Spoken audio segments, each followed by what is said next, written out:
ओम शांति।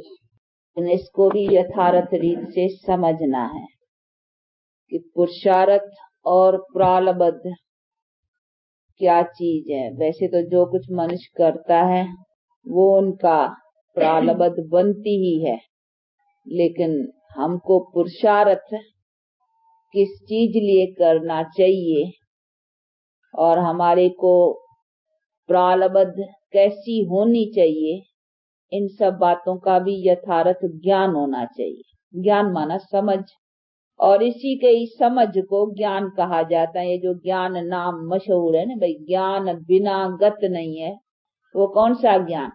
उसी ज्ञान को जिस ज्ञान से हम अपने उच्च प्रारब्ध के पुरुषार्थ को जाने। बाकी वैसे कामन तो मनुष्य पुरुषार्थ करते ही रहे। देखो, शरीर निर्वाह के लिए, पेट के आजीविका के लिए कोशिश करते ही हैं, और जो कुछ न कुछ अच्छे काम या जो भी थोड़ा बहुत कुछ करते ही हैं, वो तो करते ही हैं। लेकिन ये समझना है कि आखिर भी हमारे जीवन की क्या यही प्रारब्ध है जो हम पा रहे हैं। कर्म जो कर रहे हैं उसका भी तो फल हमारे सामने ही है। ऐसे नहीं हम जो करते हैं उसका फल कोई और दुनिया में जमा होता जा रहा है, नहीं, इसी में ही पा रहे हैं। तो हम देख रहे हैं कि जो हम कर्म करते हैं उसका फल भी हमारे सामने है, परंतु इस फल में अथवा प्रारब्ध में होते भी फिर भी हमको इच्छा रहती है कि आगे कुछ सुख शांति प्राप्त करें। तो वो उनका पुरुषार्थ क्या है, उसकी नॉलेज होनी चाहिए। अभी उसकी नॉलेज सवाय परमात्मा के जो ही हमारे पुरुषार्थ और प्रारब्ध को यथार्थ जानता है, उन्हीं के सिवाय और कोई इस चीज को समझा नहीं सकती है कि तुमको कौन सा पुरुषार्थ करना है, जिस पुरुषार्थ को कर करके फिर तुमको कोई पुरुषार्थ करने की जरूरत न पड़े। वो पुरुषार्थ कौन सा? और उसको ही कहा जाता है प्रारब्ध। जो हम पा कर करके प्रारब्ध फिर हमको कुछ पाने की इच्छा न रहे। ये गीता में भी, गीता के भगवान के वर्षन है कि मैं तुमको वो बैठ करके पुरुषार्थ कराता हूँ जिसकी तुमको प्रारब्ध वो मिलेगी, जिसको पा करके फिर तुमको पाने के लिए ऐसी कोई अप्राप्त वस्तु नहीं रहेगी। तुमको मैं वो प्राप्त कराता।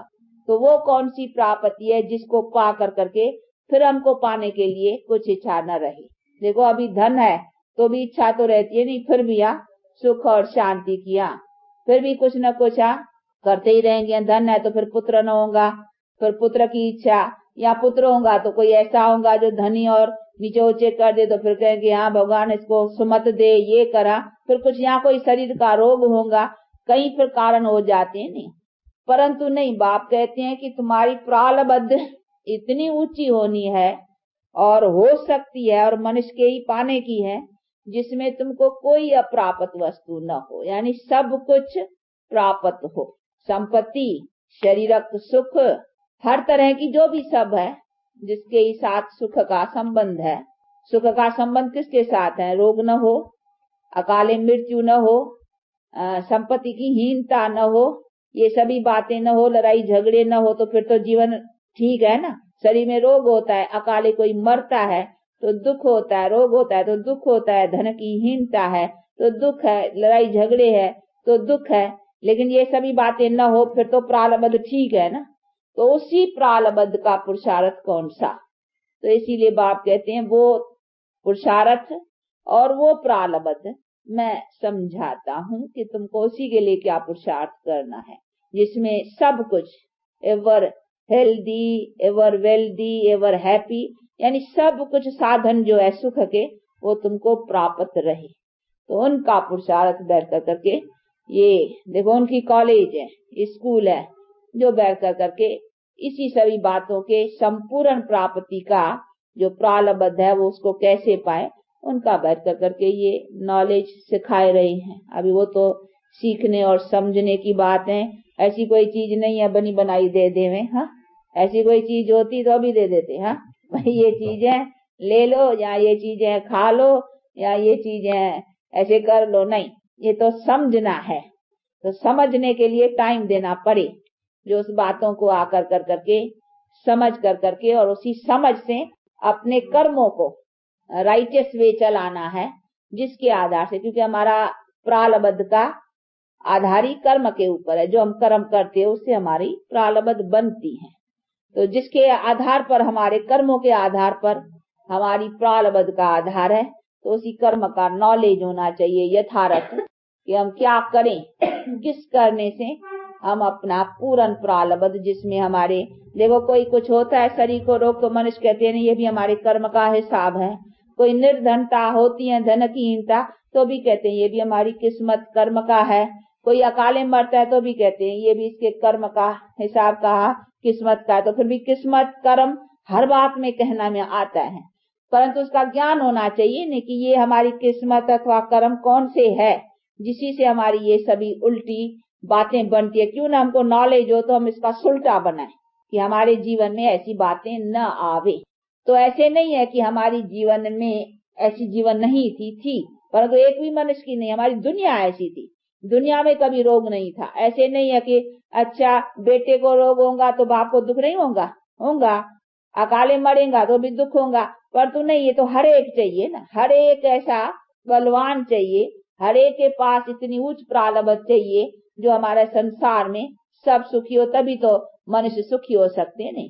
नहीं तो फिर अगर राजा है, प्रजा में कुछ होगा तो दुख होगा, प्रजा का राजा को, एक दो का संबंध है ना, तो हमारे सभी संबंध वालों में सुख की प्राप्ति हो तभी मनुष्य सुखी रह सकता है। तो ऐसी दुनिया थी जिसको ही कहा जाता था हेवन। हेवन माना ही क्या, हेवन में कोई एक आदमी थोड़ी खाली सुख शांति वाला होगा। हेवन माना हेवन वर्ल्ड है ना, तो वर्ल्ड में माना जो भी मनुष्य है सभी सुखी थे।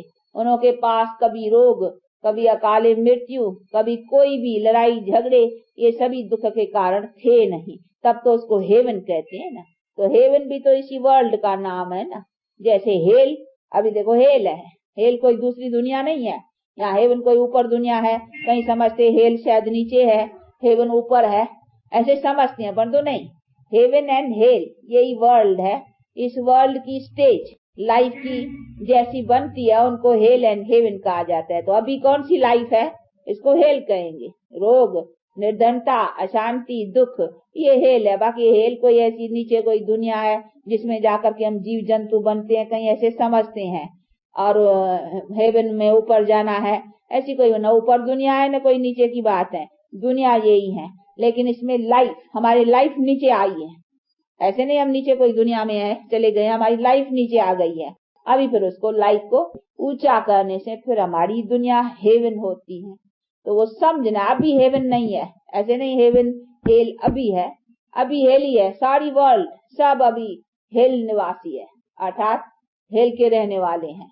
बाकी जब हेवन थी तो फिर हेल का नाम निशान नहीं था। जैसे रात है तो दिन का नाम निशान नहीं, जब दिन है तो फिर रात का नाम निशान नहीं। तो हर एक का अपना अपना टाइम है ना। इसी तरह से जब हेवन था तो फिर ये दुख अशांति की बातें नहीं थी। कभी हे भगवान हाँ ये दे, हे भगवान रहम कर, हे भगवान ये कहना भी दरकार नहीं पड़ती थी। क्यों कहें, सब कुछ प्राप्त था, जीवन में प्रारब्ध ऊंची थी। तो ये सभी चीजों को भी समझना है। तो हमारी मैं जो आत्मा हूँ उनके पास इतना बल था, तो ये सभी बातें समझने की है ना। बाकी जो कहीं समझते हैं कि नहीं आत्मा कोई मोक्ष या कहाँ जाकर करके रहेंगी, वहां फिर ये शरीर में ही न होंगी तो कोई यहाँ दुख ही नहीं पाएंगी। नहीं, सुख भी कंप्लीट शरीर में है और दुख भी कंप्लीट शरीर में है। तो ये सारी चीजों को समझना। ऐसे नहीं है कि शरीर के बिना हम होंगे तभी सुखी होंगे, नहीं, वो कोई स्टेज है ही नहीं। हाँ, जब तक हमारा पार्ट नहीं है तो उसको कहेंगे साइलेंस, नो दुख नो सुख, वो कोई स्टेज नहीं है। जैसे ये है दुख न सुख, ये जड़ है, तो वो एकदम साइलेंस आत्मा बिल्कुल, जितना समय पार्ट नहीं है वो भी ऐसे नहीं है कि हमको सदा ऐसा रहना, जितना टाइम, क्योंकि ये तो संख्या बढ़ती है ना। तो हाँ, जितना टाइम जिसका पार्ट नहीं है तो साइलेंस में है आत्मा, यानी आत्मा बॉडी नहीं लिया है तब तक। परंतु वो कोई स्टेज सुख की या दुख की दोनों ही नहीं है ना, न दुख न सुख, तो वो फीलिंग नहीं कुछ। इसीलिए उस स्टेज को कोई बड़ी ऊंची स्टेज नहीं कही। स्टेज जब है जीवन में मुक्त, जिसको जीवन मुक्ति कहा जाता है, यानी जीवन में रहते इसी सभी दुख के जो कर्म है इसी से मुक्त, तो उसको कहेंगे जीवन मुक्त, वो स्टेज है। तो उसी को हेवन कहा जाता है। वो साइलेंस में आत्मा बैठी है, वो हेवन नहीं है, वो तो no hell no heaven. Hell and heaven से जब तक पार्ट नहीं है। हेवन एंड हेल वर्ल्ड का नाम है और वर्ल्ड पर है हेवन एंड हेल।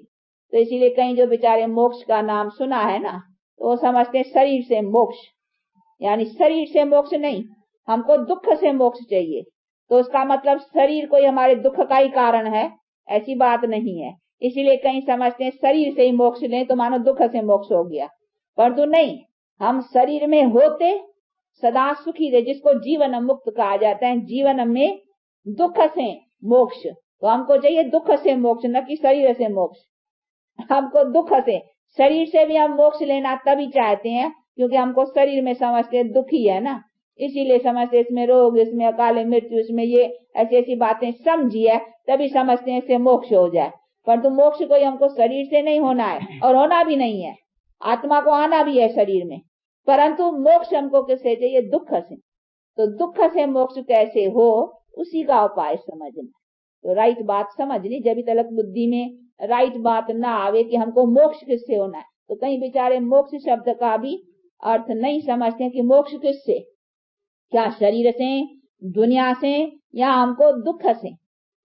तो ये समझना है। तो ऐसे नहीं है दुनिया माना दुख ही है, दुनिया, क्योंकि आज दुनिया ने देखा ही दुख है ना, तो समझते हैं दुनिया है ही दुख की जिसने जो देखा है तो वो समझते ऐसे हैं, पर तो ऐसे नहीं है। कभी किसी ने सुख देखा ही नहीं है ना, अभी बहुत जनरेशन से दुख ही देखते आए ना, तो समझते शायद दुनिया में है ही दुख, इसीलिए समझते शरीर में है ही शायद दुख, क्योंकि शरीर दुख के ही देखे है ना। परंतु नहीं, हमारे शरीर बड़े अच्छे थे और हमारी दुनिया बहुत अच्छी थी, जिन्हीं का नाम तो हेवन था ना। तो वो हमारी जो लाइफ थी ना, सदा सुख की थी, और उसी को ही कहेंगे कि हमारा दुख से मोक्ष, जिसको जीवन मुक्ति कहा जाता है।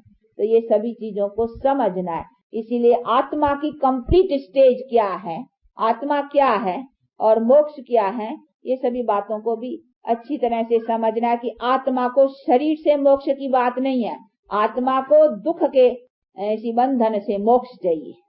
तो वो कैसे छूटे? आत्मा का कोई क्वालिटी दुख नहीं है, आत्मा प्यूरिफाइड है और प्यूरिफाइड का सुख का ही है, परंतु आत्मा इम्प्यूरिफाइड हुई है, उसके कारण उसके पास दुख आया है। अभी इम्प्यूरिफिकेशन से आत्मा अपने को अलग कर देवे, यानी प्यूरिफाइड हो जाए, तो फिर आत्मा को सुख प्राप्त रहेगा। लेकिन वो कैसे होवे, इन्हीं सभी बातों को समझना है। तो हमको मोक्ष किससे चाहिए? इसे इम्प्यूरिफिकेशन से। इम्प्यूरिफिकेशन ही कारण है दुख का, प्यूरिफिकेशन ही सुख का कारण है। इसीलिए कहने में भी आता है ना, प्यूरिटी तो peace and prosperity, no purity then no peace no prosperity. तो हमको फर्स्ट क्या चाहिए आत्मा में? प्यूरिटी। तो प्यूरिटी के आधार से ही हम सदा सुख को पा सकते। तो हमको अभी मोक्ष किससे चाहिए? आत्मा को शरीर से नहीं, आत्मा को दुख से। तो हमको दुख से मोक्ष कैसे मिले? दुख देने वाला शरीर नहीं है चीज, दुख किसने दिया है? विकारों ने। इम्प्यूरिफिकेशन क्या है? वो विकार। तो हमको मोक्ष किससे चाहिए? विकारों से, रावण से। हाँ बतलाए नहीं, वो रावण ये जो 10 चीज का दिखलाते हैं ना, ये विकारों के सिंबल है। तो ये सिंबल जो है विकारों का, तो इन विकारों से हमको मोक्ष चाहिए, परंतु शरीर से मोक्ष की बात नहीं है। इसीलिए कहीं जो हठ योग, प्राणायाम या कहीं साधन करते हैं कि हम शरीर से ही निकल जाए, नहीं, हमको शरीर से निकलने की बात नहीं है, हमको है दुख से छूटना। तो दुख से छूटना माना इम्प्यूरिफिकेशन से छूटना। वो कैसे छूटे, उसका उपाय चाहिए।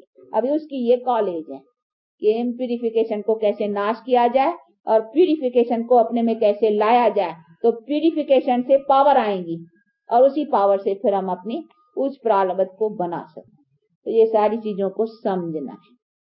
अब इसके लिए जरा टाइम चाहिए, क्योंकि कभी कभी नए आते हैं, तो जरा ये समझाना होता है एम एंड ऑब्जेक्ट, कि अपनी लाइफ की एम क्या है। लेकिन उसी के लिए हमें क्या करना चाहिए, वो तो फिर बाकायदे आकर के टाइम दे करके समझेंगे, सुनेंगे, तो काफी अपने जीवन में फर्क महसूस करेंगे, परिवर्तन, और समझेंगे कि हमारी लाइफ आगे चलती जा रही है, और समझना जरूरी है।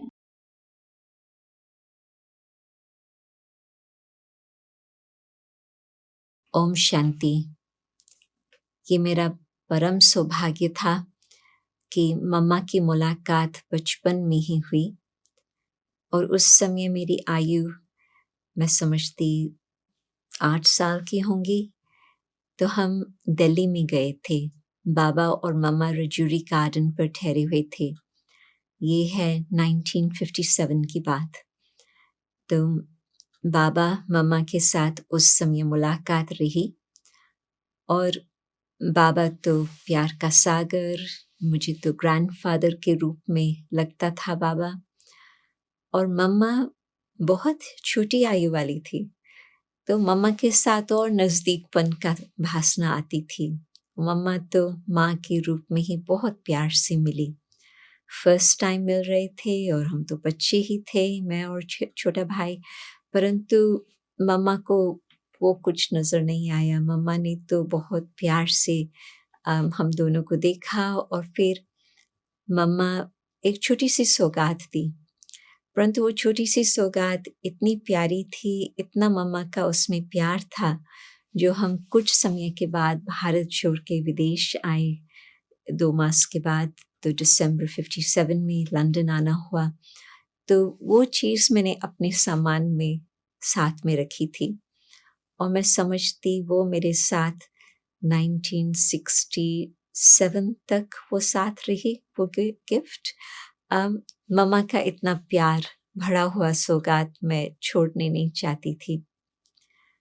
और फिर सेकंड टाइम जो मम्मा मिली 1964 की बात है, जब हम भारत आए थे और मम्मा उस घड़ी बॉम्बे में थी तबीयत के कारण। परंतु बाबा तो उस समय उनसे बहुत ही सेवाएं कराई और जो बॉम्बे की धरनी का फाउंडेशन बहुत मजबूत हुआ। मम्मा का बहुत ही पालना उसमें थी और पूना की भी सेवा उस समय मम्मा ने बहुत ही की थी, उससे पहले भी की थी। परंतु बॉम्बे पूना की धरनी की सेवा मम्मा द्वारा बहुत सुंदर हुई। उस समय हमें पता था कि मम्मा की तबीयत ठीक नहीं है और हम बच्चे कोई क्लास स्टूडेंट्स नहीं थे। लंदन में घर पे माता जी रजनी बहन हमको मुरली सुनाती थी, थोड़ा योग में बिठाती थी और बाकी तो वेजिटेरियन लाइफ वगैरह तो थी ही। परंतु मम्मा जानती थी कि हम कोई स्टूडेंट नहीं है, परंतु तो भी तबीयत कैसे भी होते मम्मा ने कहा कि हाँ बच्चों को ले आना। रजनी बहन तो रोज सवेरे क्लास में जाया करती थी। तो फिर जब हम मम्मा के पास गए तो मम्मा का चेहरा देखा। मम्मा के चेहरे से कभी भी किसी को ये नहीं पता होता था कि मम्मा की तबीयत कुछ नीचे ऊपर है। तन का हिसाब किताब चुकतू हो रहा है।